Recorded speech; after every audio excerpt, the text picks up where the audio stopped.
Take heart and protect them well.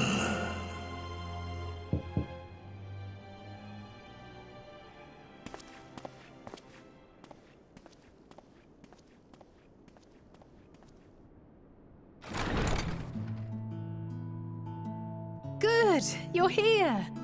You haven't eaten yet, have you? We've bought quite a spread if you're interested. Only the finest dining from the last stand.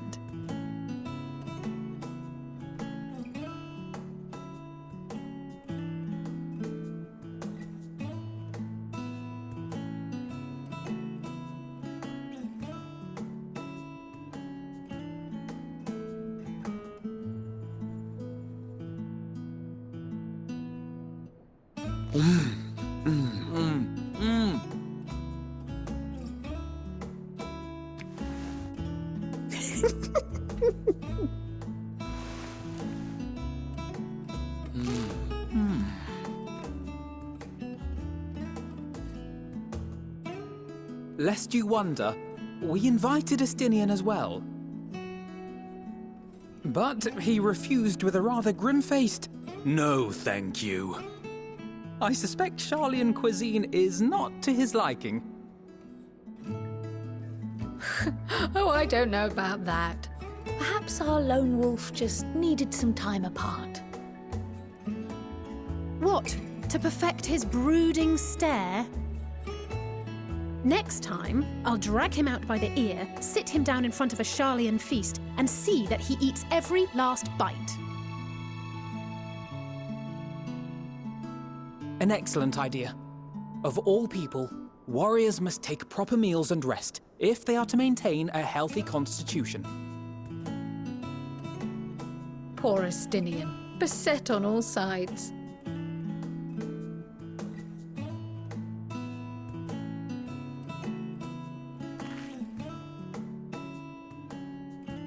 Speaking of one's physical condition, Mistress Cryle, I hear you recently played literal host to Heidelin herself. And what an experience that was. Tiring, yes, but no lasting harm done. If anything, I should have liked to speak with her longer. I've not felt a hint of her presence since. Heidelin instructed you to carry that flower, yes?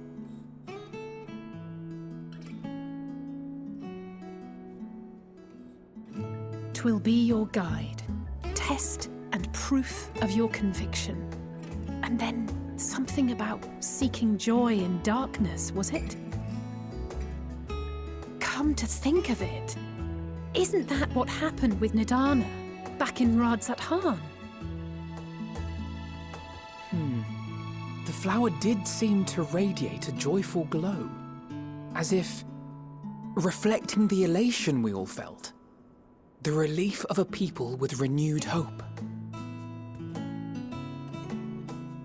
Indeed, and in turn, I felt buoyed by that radiance. 'Twas akin to spotting a beacon and knowing we were on the right path. I know we've not yet triumphed over the Telophoroi, or learned the full breadth of the Forum's plans. But even within the midst of our struggles, we find small moments of joy to sustain us. Rare and hard-won perhaps, but it is this pursuit of happiness that gives us the strength to carry on day after day.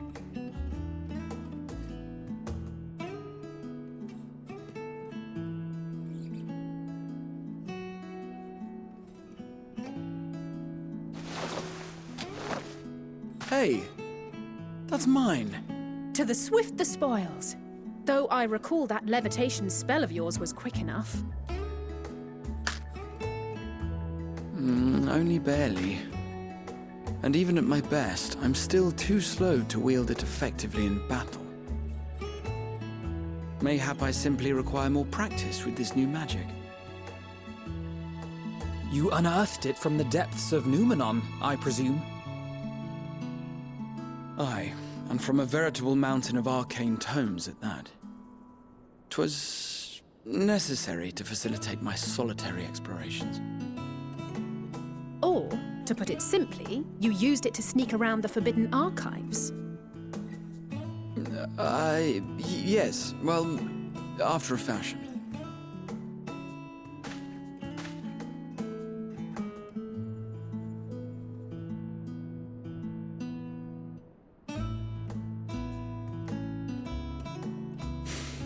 They're tall, you see.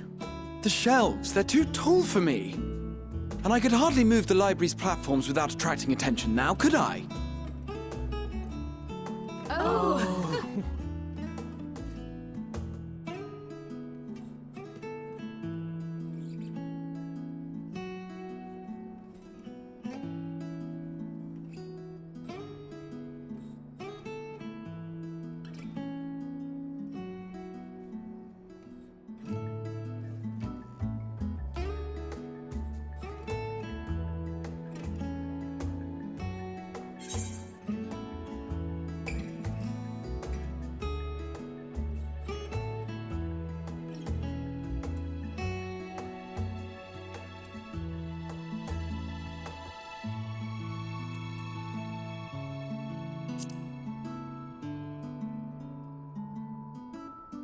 I'm not that ambitious.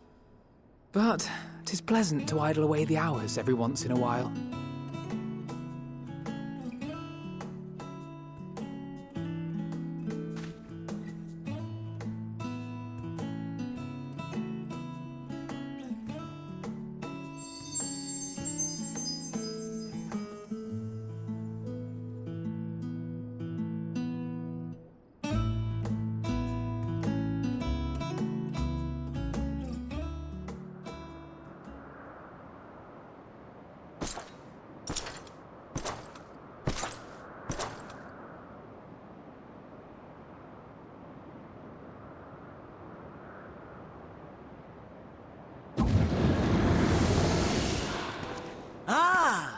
Enjoying the bracing cold, I see. Do you not own a warm coat or a cloak? Something in fur? Or fashioned from the skins of your enemies?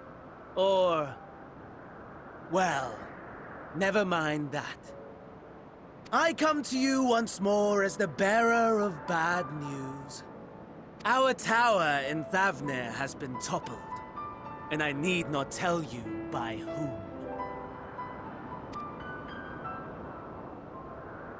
Given how many we have at our disposal, the loss of a single spire is hardly fatal to our plans. It does, however, slow the rate at which we siphon the ether.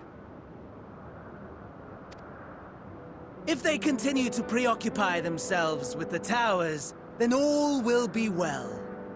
But should our foe prove bold enough to strike at us here, then the timing becomes... questionable.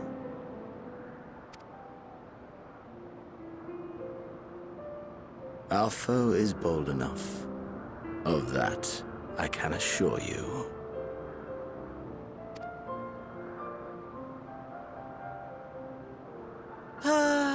Yes, very well then.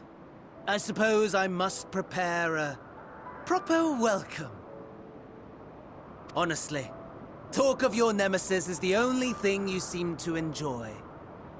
Does nothing else spark your interest?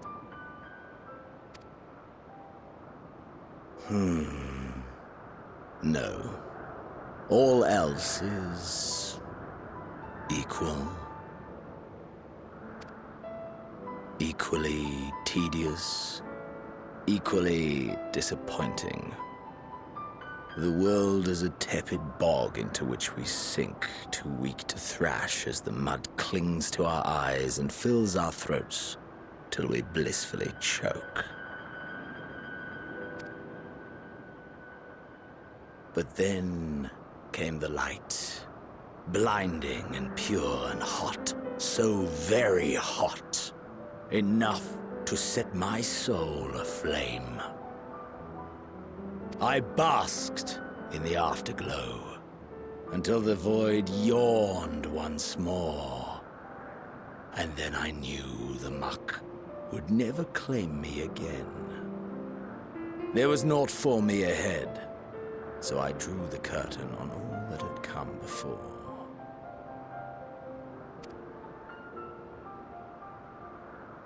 Burn.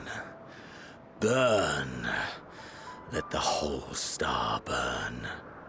I will have my contest. I will reclaim my moment.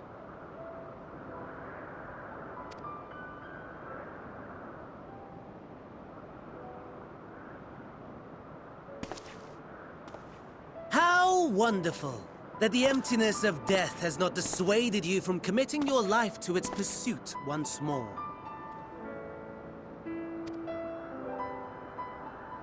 I don't know whether to envy you or pity you.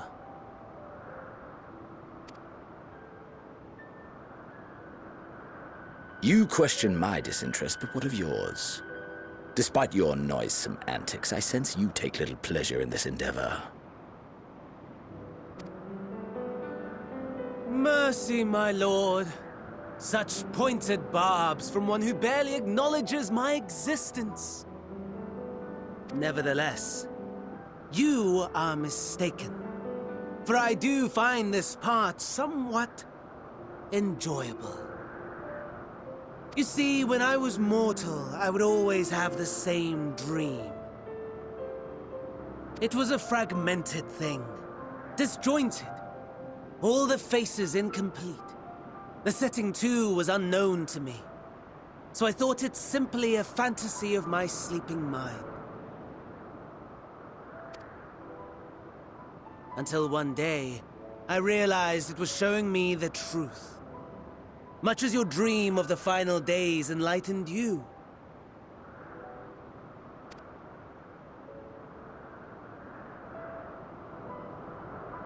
And soon, very soon, the rest of the world will see the truth of my dream, too. Yes, I think that is something we can both enjoy.